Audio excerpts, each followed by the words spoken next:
ఇప్పుడు మలయాళపు సినిమా ప్రస్తావన చాలామంది తెస్తున్నారు. అక్కడ వాళ్ళు తీసుకున్న రెమ్యూనరేషన్ తక్కువ, వ్యయం తక్కువ, అందువల్ల టికెట్ రేటుకి సంబంధించి అంత ప్రెజర్ ఉండదు కేరళ లాంటి రాష్ట్రాలని చర్చ ఇప్పుడు నెట్జన్స్ మనకంటే ముందు వాళ్ళు ఎక్కువగా శోధిస్తున్నారు ఇప్పుడు ఇవన్నీ. అంటే కంటెంట్ బేస్డ్ ఫిల్మ్స్ అండి అవన్నీ. అంటే 100% we have to accept Malayalam films లో కంటెంట్ డ్రివెన్ ఉంటున్నాయి మోస్ట్ ఆఫ్ ఇట్. మనది కాదని కాదు, మన హీరో డ్రివెన్ 100%. ఆ హీరోకి తగ్గట్టు ఆ ఎక్స్పెక్టేషన్స్ ఉంటాయి ప్రేక్షకుల నుంచి. అతని ఫ్యాన్ బేస్ గురించే సినిమాలు తీస్తారండి. ఒక హీరో అని దగ్గర ఇటువంటి ఎక్స్పెక్టేషన్స్ ఉన్నప్పుడు మీరు అతను తీసుకొచ్చి ఒక చాలా సాఫ్ట్ సినిమా చేశారనుకోండి, రిజెక్ట్ చేసేస్తారు నెక్స్ట్ డే. ఇప్పుడు ఒక హీరో మీద ఇటువంటి ఎక్స్పెక్టేషన్స్ ఉన్నాయి, తన ఎలివేషన్ ఇలా ఉండాలి, ఇది ప్రేక్షకుడి నుంచి వచ్చిన డిమాండే. ప్రేక్షకులు ఇలా ఉండడం వల్లనే అటువంటి కథలు రాస్తున్నారు.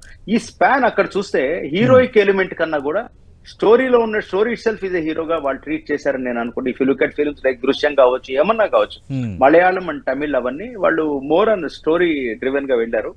అది మనం కూడా వెరీ గుడ్ స్టోరీస్ రాశారు మన వాళ్ళు ఇప్పటిదాకా, కాదన్ను. But south India is end of the day it's ruling and whether it is Malayalam or Tamil or Telugu. అందులో నో డౌట్ స్టోరీ వైజ్ వాళ్ళు ఇంకొంచెం మోర్ బాగా గ్రిప్పింగ్ దీంతో వెళ్తున్నారు మలయాళీస్. అంటే మన దగ్గర ఏంటంటే హీరో మార్కెట్ ఈజ్ హ్యూజ్ అండి. మన hero fan base is more. మన హీరోస్ వరల్డ్ వైడ్ యాక్సెప్టెడ్. అంటే వాళ్ళు కాదని కాదు, వాళ్ళు కూడా we have got super stars in Malayalam and ఇది.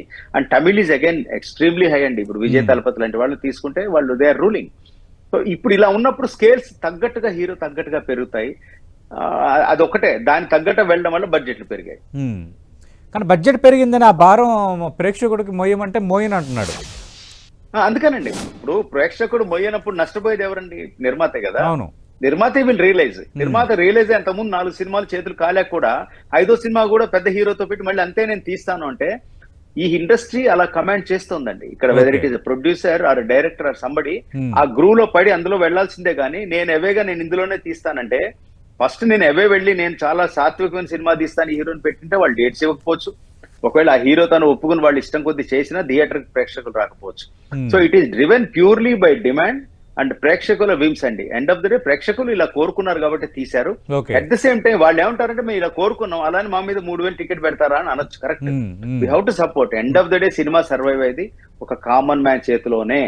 ఇవాళ ఎవరైనా సూపర్ స్టార్ అయ్యారంటే 100% ప్రేక్షక దేవుళ్ళ వల్లనే. మనం ఎండ్ ఆఫ్ ద డే ఒక ఓటర్ వచ్చి ఒక రాజకీయ నాయకుడు ఓటర్లు ఎలా అడుగుతాడో సినిమా రిలీజ్ అప్పుడు మనం వేడుకోవాల్సింది థియేటర్ కి రండి అని. ప్రీ రిలీజ్ ఈవెంట్ లో మనం చేసేది ఏంటి? మీరు రండి, ఆదరించండి, మీడియా సహకరించండి అని మీడియాను కూడా రిక్వెస్ట్ చేసుకుంటాం. Media plays a great role అండి. That's how it happening here. Right. అంటే